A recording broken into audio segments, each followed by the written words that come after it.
Well, back with the action at the front here. Now take a note of the green jersey in the right-hand side of our picture, because that is John Degenkolb, and the split is being forced away here, and it's the BMC team and Sky who continue to drive on again. That's Kirienka trying to get through in the black. Yeah, Tinkoff also doing some work, but the one who's surprised for me after having a pretty poor first week is Peter Sagan. He's right there. Morabito's 45, Samuel Sanchez, former Olympic champion, is 41. They're all just pushing on as best they can. That is Daniela Benatti here. He once wore the leader's jersey in the Vuelta a España a few years back, and now he's the workhorse for Contador. And the driving at these sort of speeds, Degenkolb may have missed out. Yeah, I think he may well have done. And Luke Rowe on the front here, he's great in these sort of conditions, Luke Rowe. He can really do some good power turns on the front of this group. The ever-faithful Sky rider Luke Rowe, once when he was working for Cavendish, his moment came in the Tour of Britain. He won the stage, and that remains his biggest win. As he now, let's take a look down the line here, because this is how it's all splitting up. It's Cancellara that's gone out. It's almost panic here. They're throwing everything. There is Luke Rowe saying, just let's go round in circles, use the wind. This is Degenkolb in the green on the right. He's trying to put himself back in here. Dan Martin as well has missed out on this front group. And it looks to me as though Quintana, yes, it is Quintana at the front there, sitting behind. Quintana has been split out of the group. He's losing time. The Colombian climber can't handle the top-end speed here. Well, we might just see some the interesting tactics here of Movistar, because Valverde's still been insisting that Quintana is their main man, and he's got nobody with him at the moment. At the moment, Quintana is 15 seconds behind Valverde overall. Valverde, of course, the leader.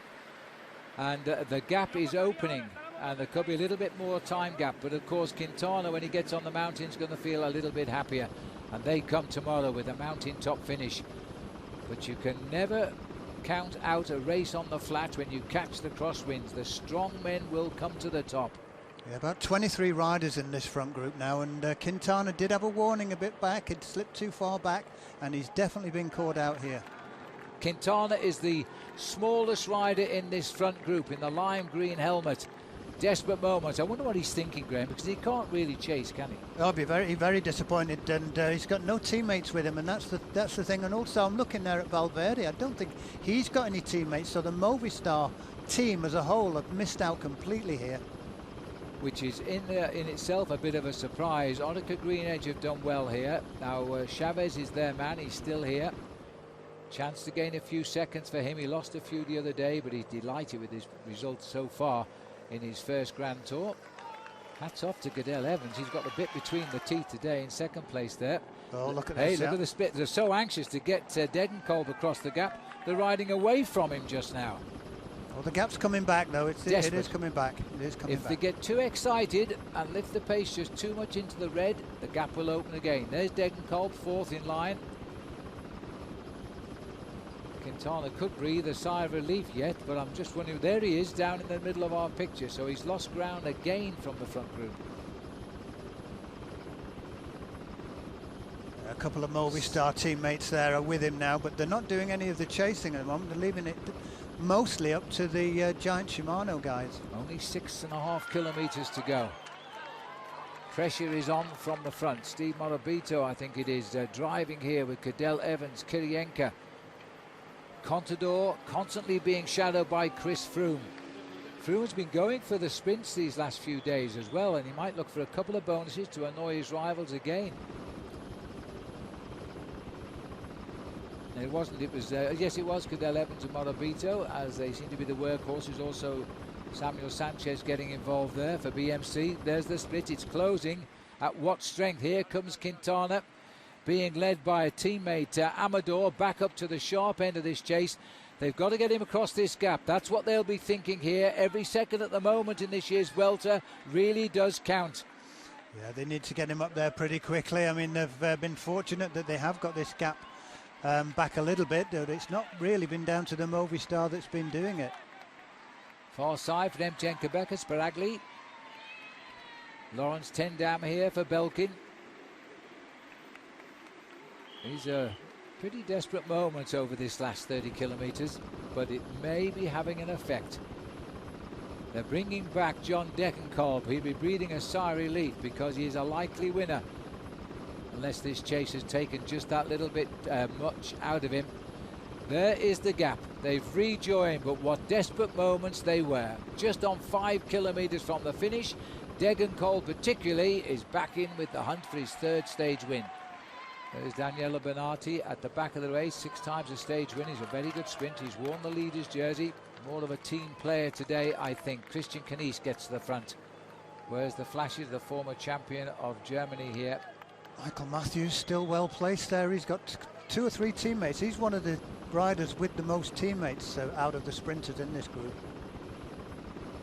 Now as we come in towards it to breathe in here, the road gets a little bit narrow now, 3.5 kilometres out. So they probably read the map book overnight, which explains all the details. Now originally Peter Sagan was here. We need to just check if he's still here, because if he is, he'll be looking to win this stage. Huge lead out now, and this is Amiga Farmer Quick Step.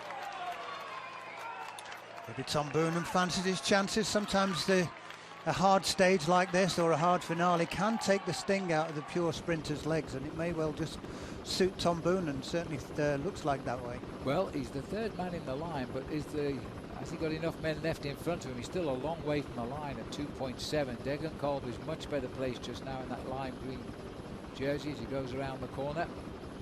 We're looking for the all-blue strip of Buani. There he is going to our picture now. He's in a very good position at 2.5 kilometres.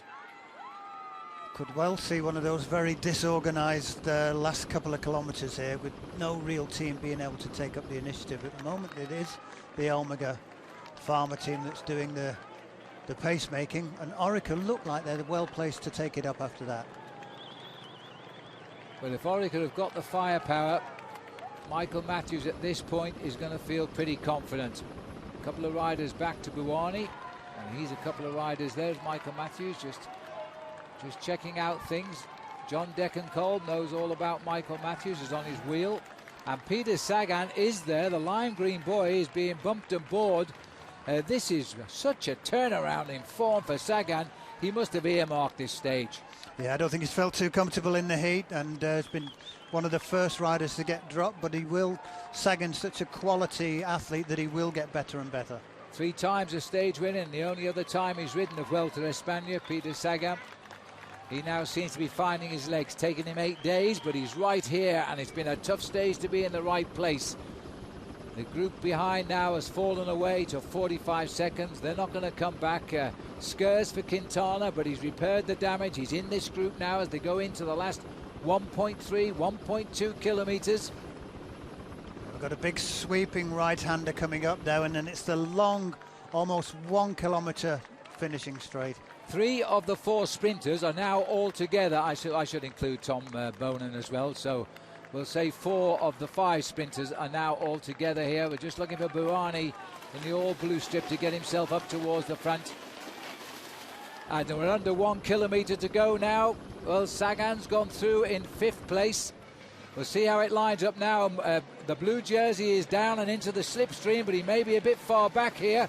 It'll have to be a special sprint because the lead out has begun now, and it's begun for Michael Matthews with Tom Boonen trying to get in on it. John Degenkolb is going to have to make up a lot of ground. He's going early, Degenkolb. He's going to break out early because Sagan is waiting. We're coming up to 500 metres to go now.